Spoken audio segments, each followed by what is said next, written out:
Now, any of you that watch my channel know that I work with a lot of rough cut wood that was grown in my backyard, and I was having trouble with my dust collector, single stage, the filter constantly plugging up. So I decided to head for a two-stage Cyclone in front of it, and originally I had decided I was going to go with the Oneida Dust Deputy, but then I saw Grizzly came out with one with a bagging option, and that changed my mind, and I decided to order that. Well, since I've got it, I've been fighting with it. The dust seems to go through it, and one of the problems I originally found was the bag kind of wraps around the top like that, and you can see how it's all crinkled and everything.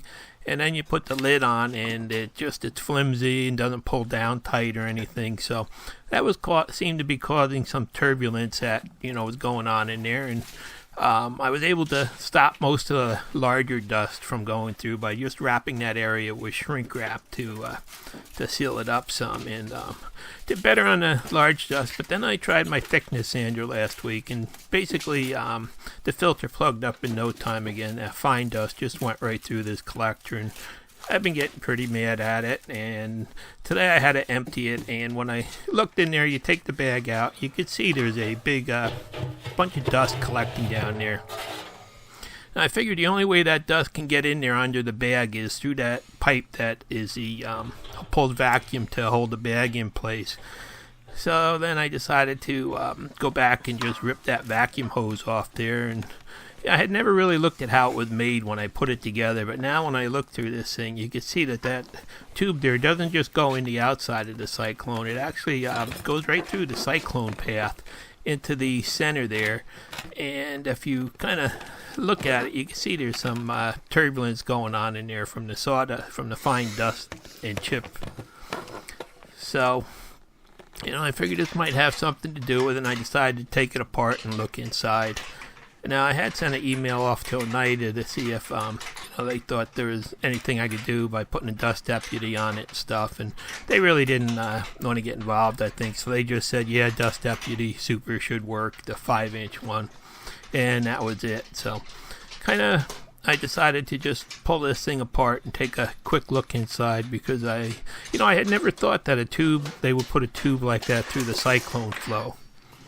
So I take that clamp off, and you can see that ring was sealed pretty good. But now when you let's grab the camera and go look in there, you can kind of see the sawdust. Actually, this video, I've got some better pictures showing it, but the sawdust is kind of, you can see where there's turbulence in there right after that air pocket. You can also see where the sawdust is being pushed down and just wrapping around and going right up the exit there.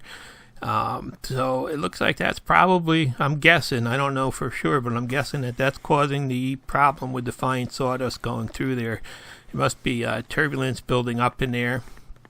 And if you look down the bottom of it, the big, larger sawdust seems to be, working pretty good once it gets down into that area. It sure would have been nice if they had put that tube up in the exit port up there instead of, putting it right through the middle of the Cyclone flow. So I don't know why they chose to put it there, but that's what they did. I just thought I'd show you. This thing's got a little, about 12.5-inch diameter Cyclone, and you can see there's a little over 2.5 inches in there. And you can really start to see the turbulence built up on there. And if you look inside here, you can see that there's also a hole. Well, I'll put the light on there it is. There's a hole in that cross tube there. That's kind of probably the reason the dust is getting sucked back into the container also.